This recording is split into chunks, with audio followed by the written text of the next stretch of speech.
માતાજી મિત્રો, કેમ છો બધા? બધા મજામાં જઈશો તો 36 નંબરની ચેનલમાં તમારું સ્વાગત છે. અને આજે આપણે કંઈક નવીન વસ્તુ સાથે આવી ગયા છે. જેમ કે આપણે આ વિડીયોમાં આગલા વિડીયોમાં વાત કરી હતી કે આની આપણે લાઇટ બનાવી બતાવશું. અને આ લાઇટ આપણે ડેકોરેશન માટે છે ને પાછળ લાગશે. ફટાફટાનું કામ ચાલુ કરીને તમને દેખાડી કઈ રીતની લાગે ને શું કાંઈ. પહેલાં તમને બધી વસ્તુ દેખાડી દઉં.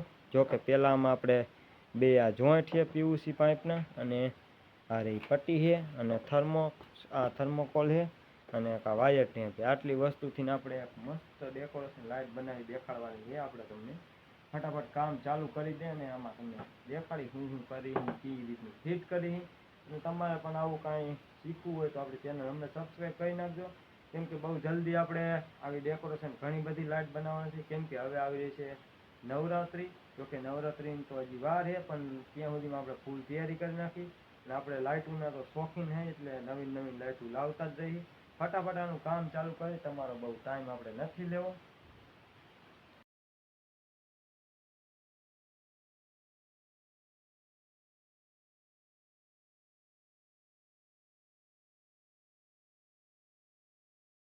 ફાઇનલી આપણે બે થર્મોટેક્સના ગોળ કટકા કાપી બે બાજુ આપણે લગાવી દીધા છે. તમે કીધું થર્મોકોલ શું હતું?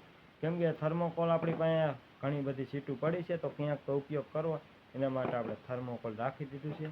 હવે આની અંદર આપણે આ લાઇટ ફિટ કરશું. ફટાફટ તમને ફિટ કરીને દેખાડું. જો કે એના માટે આપણાને આટલી કટિંગ કરવી પડશે, અને તે પછી આ રીતની અંદર આપણે ફિટ કરી દઈશું. બેમાં આપણે 3 લાઇટો નાખશું. ફટાફટ કામ ચાલુ કરી દઈએ.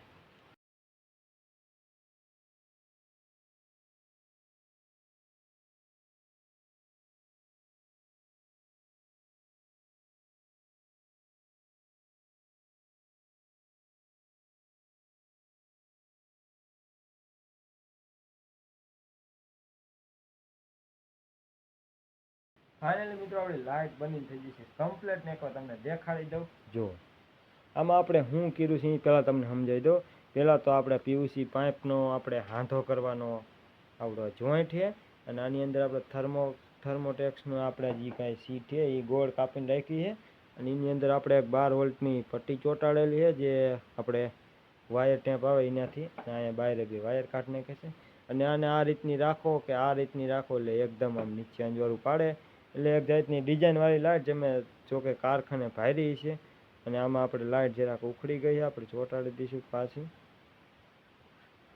કેમ કે આમાં આપણે લાઇટ થોડીક લાંબી કાપી એટલે જો એકદમ થઈ ગઈ છે રેડી. અને હવે તમને આ એકવાર ચેક કરીને દેખાડ દઉં. જેના માટે આપણે જોઈશે 12 વોલ્ટનું એડેપ્ટર અથવા તો બેટરી. તો એડેપ્ટર આપણે ફટાફટ લઈ આવીને પછી તમને દેખાડું ચેક. ફાઇનલી આપણે બધું વાયરિંગ કમ્પ્લીટ કરી નાખ્યું છે. આ છે આપણું 12 વોલ્ટનું એડેપ્ટર, અને આપણે પંપનું ચાર્જર છે એક રીતે કહીતો. જો કે આપણે ખોલીને બહાર કાઢી લીધું છે, કેમ કે બહુ તપી જતું હતું, જેથી કરીને અમુક ટાઈમે હાલતું હતું નહોતું હાલતું, એટલે બહારવું કાઢી લીધું છે. એનું પોખું આપણે કાઢી નાખ્યું છે, અને આપણે આનું વાયરિંગ પણ કરી નાખ્યું છે. અને અહીંયા છે આપણાની ચાંપ. જો ચાંપ ચાલુ કરી. જો કે એડેપ્ટરમાં પાવર ન હોય, જો કે પિનિયામાં લોચો હોય કદાચ. જો એડેપ્ટર ચાલુ થઈ ગયું એકદમ. પિનિયું ડગી જાય આપણે. જો થઈ ગયું ચાલુ. તમે કીધો લાઇટ તો હજી ચાલુ થઈ નહીં. એમ લાઇટ નહીં ચાલુ થાય હમણાં પહેલાં ચેનલ સબસ્ક્રાઈબ કરી નાખો આપણી, અને કોમેન્ટ કરો જય માતાજી કંઈક લખી આપો કોમેન્ટમાં. ને હવે આપણે કરીશું લાઇટ ચાલુ. મને ખબર છે તમને કેવું ન પડે, ચેનલ સબસ્ક્રાઈબ થઈ જ જાય છે. તો હવે તમને દેખાડી દઉં લાઇટ કઈ રીતની ને કેવી રીતની થાય. એના પહેલાં આપણે બંધ કરી નાખશું લાઇટ. જો કે થઈ ગઈ બંધ. ને હવે તમને દેખાડી દઉં. જો હવે તમને દેખાતી કે લાઇટ ચાલુ છે એમ. જો આ રીતની આપણે લાઇટ બનાવી છે. જો કે આને દિવાલે રાખી એટલે આપણે આ રીતનું કંઈક થાય. જો આમ તમને રાખી દેખાડું એટલે ખબર પડે કેવી લાગે છે. જો આ રીતની લાઇટ થાય છે આપણે. અને આપણે આને પાછળ રાખશું બેકગ્રાઉન્ડમાં, જેથી કરીને આપણે વાંહે જે ખાલી છે એ ખાલી ન દેખાય. જો આ રીતનું છે. આ રીતની આપણે લાઇટ બનાવેલી છે.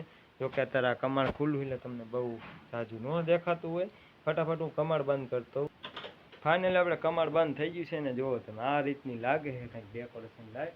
આપણા ફોનમાં રિઝલ્ટ બહુ સારું આવતું નથી, એટલે તમને એમ લાગતું છે કે લાઇટ નથી સારી બની. આ કાંઈ જો લાઇટ તો એકદમ રેડી મસ્ત જ બની ગઈ છે. અને આપણને આપણી પાસે જે હાજરમાં હતી એ જ પટ્ટી આપણે આ માયલી નાખેલી છે, તમને દેખાડી દઉં એકવાર. આ માયલી હતી હાજરમાં આપણે પટ્ટી નાખેલી. ફટાફટ આપણે લાઇટ ચાલુ કરી નાખી. અને જુઓ તમે કોમેન્ટ કરશો ને તમે કીશો કે લાલ કલરમાં જોઈએ કે બ્લુ કલરમાં, તમે જેવા કલરની કીશો એવા કલરની આપણે બનાવી આપશું. અને કોમેન્ટ કરવામાં ધ્યાન રાખજો જરાક.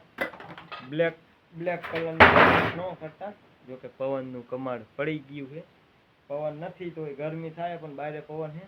તો મળીએ એક બીજા વિડીયોમાં. કેવો લાગ્યો વિડીયો જરાક કોમેન્ટ કરી નાખજો. અને પાછળ બેકગ્રાઉન્ડમાં ગોઠવીને તમને બીજા વિડીયો દેખાડી દઈશ. જય માતાજી.